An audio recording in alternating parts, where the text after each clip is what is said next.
بسم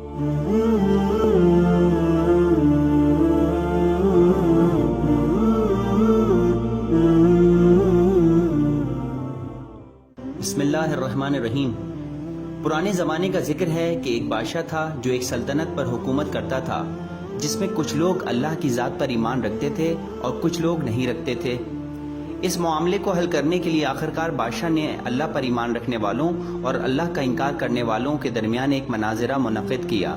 جب اس عظیم مناظرے کا وقت آیا تو وہ لوگ جو خدا پر ایمان نہیں رکھتے تھے دربار میں پہنچ گئے، جبکہ وہ عقل مند بوڑھا شخص جو خدا پر ایمان لانے والوں کی نمائندگی کر رہا تھا نہیں پہنچا۔ سب نے بہت انتظار کیا پر وہ بوڑھا شخص نہیں آیا۔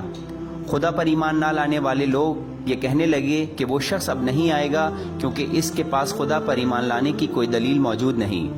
آخرکار وہ عقل مند بوڑھا شخص پہنچ گیا۔ سب یہ جاننا چاہتے تھے کہ وہ تاخیر سے کیوں پہنچا، لہذا بادشاہ نے اس سے تاخیر سے آنے کی وجہ دریافت کی۔ تب اس بوڑھے شخص نے جواب دیا کہ وہ بادشاہ کے دربار میں آنے کے لیے صبح سویرے اپنے گھر سے نکلا۔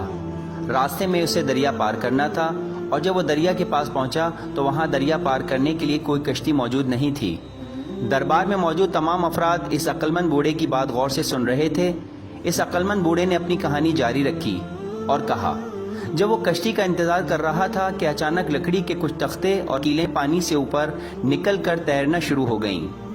اس کے بعد اتفاقاً لکڑی کے تختے اپنی صحیح جگہ آ جاتے ہیں اور کیلیں بھی لکڑی میں اپنی صحیح جگہ پر لگ جاتی ہیں، یہاں تک کہ کشتی خود بخود بن جاتی ہے۔ اب میں کیا کرتا، کیونکہ کشتی کے اس طرح خود بخود بننے میں دیر ہو گئی اور اسی انتظار کی وجہ سے آنے میں تاخیر ہو گئی۔ تمام منکرین خدا طیش میں آ گئے اور اس بوڑھے شخص کو جھوٹا کہنے لگے۔ عقل مند بوڑھے شخص نے پھر ان لوگوں سے مخاطب ہو کر کہا کہ وہ اس کی خود بخود کشتی بننے کے واقعے پر آخر کیوں نہیں یقین کر رہے۔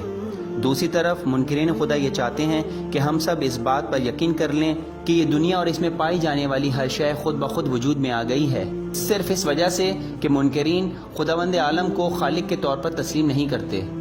ان منکرین خدا میں سے کسی کے پاس بوڑھے عقل مند شخص کی اس دلیل کا جواب نہ تھا۔ اس طرح اس مناظرے میں خدا پر ایمان لانے والوں نے کامیابی حاصل کی۔